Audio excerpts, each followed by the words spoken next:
I'm Shelley Berg. I'm a professor in the Thornton School of Music at the University of Southern California. Jazz pianist, composer, arranger, and lover of music. Well, of course, playing is an industry all in of itself. I just got back on a 2-week concert tour of Japan, the Fujitsu Concord Jazz Festival, and cultivating audiences over there. And again, that's a whole sort of industry, creating performance opportunities for yourself. But I've done everything. I was on Kiss's last album and orchestrated that. I've probably worked on top 10 recordings in rock, alternative rock, heavy metal, Latin, Tejano, jazz, classical, country. So, I found myself in a lot of different milieus, and I've done orchestrating and composing for television and feature films, and those are all contributions in their way to this thing that music does, which is communicate to the world. I think you have to be an entrepreneur to be a musician. It doesn't come looking for you. So I do. In what ways? It's a business of relationships.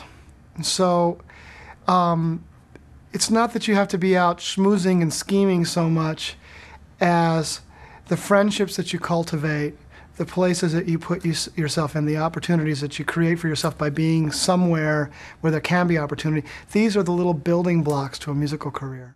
My first hero was Oscar Peterson. My dad sat me down with Oscar Peterson records when I was 9 or 10 just to scare the daylights out of me. Oscar Peterson and Art Tatum.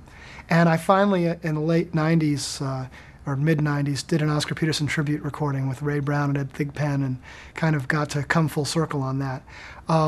But there's been so many great jazz pianists. It's such a rich legacy, and I'm so influenced by so many in different ways. Bill Evans and Herbie Hancock and Keith Jarrett and Mulgrew Miller I love, and Hank Jones and Red Garland and just Errol Garner, just different people for different reasons. There's I think anyone's playing is this mosaic of influences that gets synthesized through their own soul and hopefully something that they have to offer. It was important to me to have a hero or heroes. Horowitz was a classical hero. Oscar Peterson was a jazz hero. It was important to me because it's a benchmark. It's keeping your eye on something that you're moving towards, and I think hero also translates to one of those influences that you're going to accept a lot of, as compared to the ones that you reject a lot of. So in my own experience, it was important, not at the exclusion of other input, but especially I find that my input is more and more diverse as I get older, and it was more concentrated. When I was 13, all I wanted to do was transcribe Oscar Peterson solos. I had a little trio in junior high, and we were playing, the whole Night Train album. So I think especially when you're starting out, it can be really great to have a hero. Really great. Just focus in on that. I even tell band directors that are teaching jazz bands, when your band comes into class, your junior high band, have April in Paris by Basie or something that you like playing every day for a whole semester.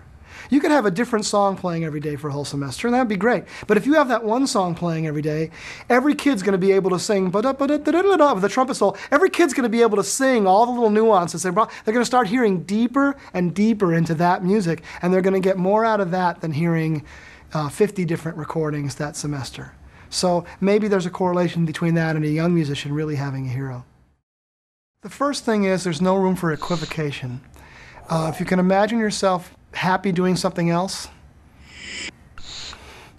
do something else. If you can't, then you have to follow that muse and you have to be a musician. And so if you can't imagine yourself happy doing anything else, then you probably can't imagine yourself happy without really applying yourself to it. And so it's a tremendous amount of dedication. There's this due-paying period where it has to be kind of almost every waking thought. And it doesn't have to last that long, but several years of really making the musical study your focus are gonna pay off, and you're gonna have that kind of foundation for life that a musician needs. And then, as I said before, then it's just the people you meet along the way, not turning down opportunities. One of the things about making a career, I don't want to be too much of a non sequitur, but one of the things about making a career is trying to understand along the way, this is the thing I should do that doesn't pay me anything financially, but I should do it now, and then I should leave that behind. And putting this career together, figuring out that there are things that you do because it's gonna make a relationship, or it's going to increase your knowledge in some area, increase your experience in some area, and when you leave that behind so that you can make room for the next thing that comes into your life. And I think that there's a constant management of that. So the advice is, if you know you have to be a musician, then you have to be a musician. Then spend that due paying time, take in all the input you can, work as hard as you can. Be able to look yourself in the mirror and say, there's a jazz pianist looking out at me the other way.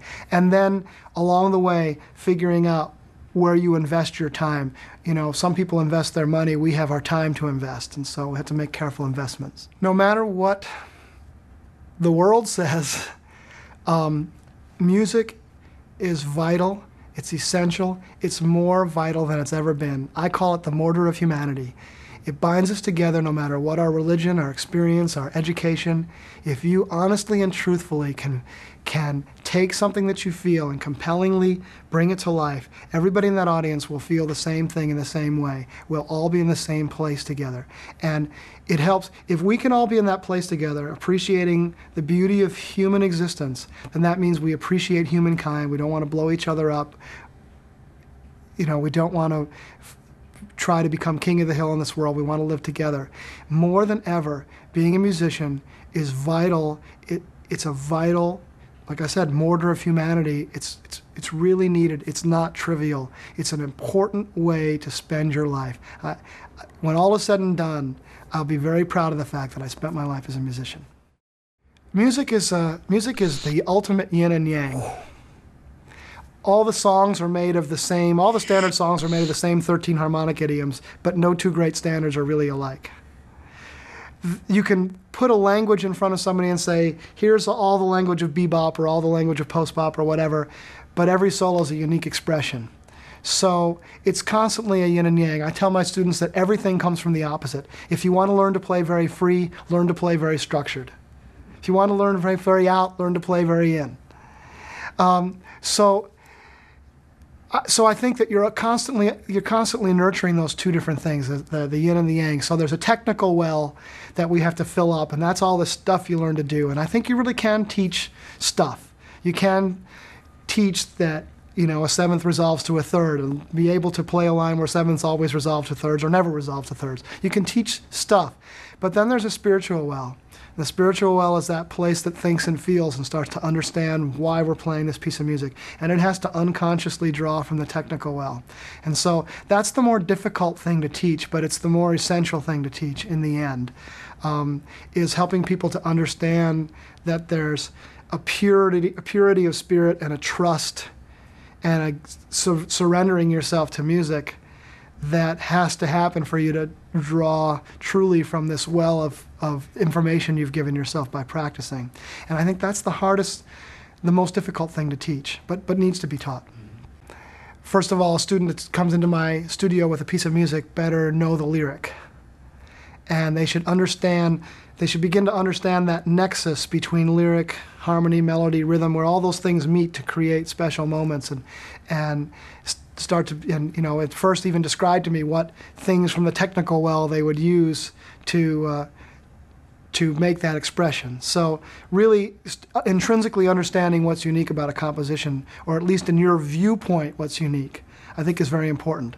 Then there are a lot of different exercises I do with students. Sometimes I'll have them write a parallel lyric that's their life. Or I'll say, if it's a song about loss, I'll say, for the first chorus, play why.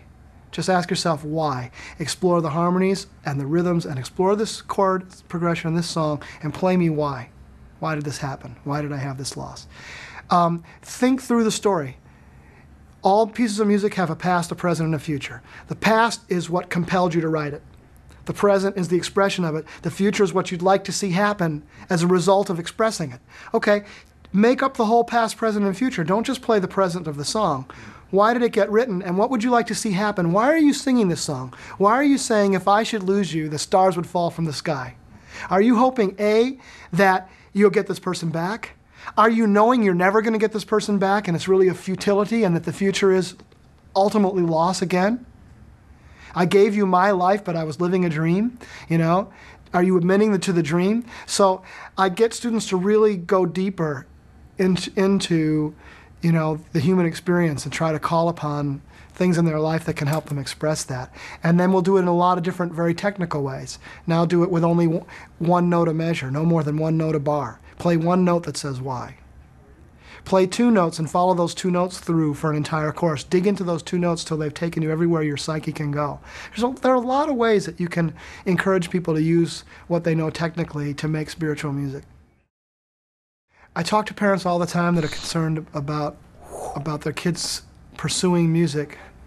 And life is an interesting journey. Most students change their majors 3 or 4 times in college. Curiously enough, it's a much smaller percentage among music students. A much larger percentage see it through once, if they come to a place like this, because they've already sacrificed so much to be able to come to a place like this. But there's a human journey that's very important. I told you earlier in this interview that when I look in the mirror, I see a jazz piano player. It's always been important to me that be a true statement. Now, had I gone on to become a politician or an author or a doctor or something else, doesn't matter so much as that it was always important to me, because I would have been the politician or doctor or lawyer that looked in the mirror and still saw a jazz piano player. So in terms of that human journey, if your child is talented, has a gift, and wants to develop that gift, I think that's an important part of the journey of being a human being. And they will, A, have a career in music because that was meant for them, or B, it'll be a springboard into something else for them, and they will be a success because they're filling themselves up with the things that make them whole and make them who they are. So I tell parents not to worry. I've been teaching college for 27 years now, and I don't have failures. I don't have a legacy of failures. I have a legacy of people who are out there in a variety of fields who are enriched by the fact that they're musicians. Every place they can play, they need to be out. You'll find yourself playing things you didn't know you could play because of that symbiotic relationship with an audience. They'll spur you on to playing things that you didn't even know were in you. And they're a great indicator of what works and what doesn't work. The audience is a buoyant factor for a musician. It carries you along, it gives you hope, it gives you encouragement. And it's never too soon to start developing your audience. We have graduates who have moved on now and have their recording careers, and they're out there, and they were cultivating their audience certainly while they were in college, and now they've almost feel that the audience almost feels that they've adopted these students, and now they're watching them go out into the world. It's my child almost. So it's really important to get out and play. It's a business of relationships. You're not going to make those relationships in a vacuum. You're going to make them with the other musicians you play with and with the members of the audience. Just before this interview, I had a man come to meet me who heard me play last week and has a business venture that he wants to try to do for me with music based on how he felt from hearing me play. It's where it happens. If you're out there playing, something good can happen, and probably will.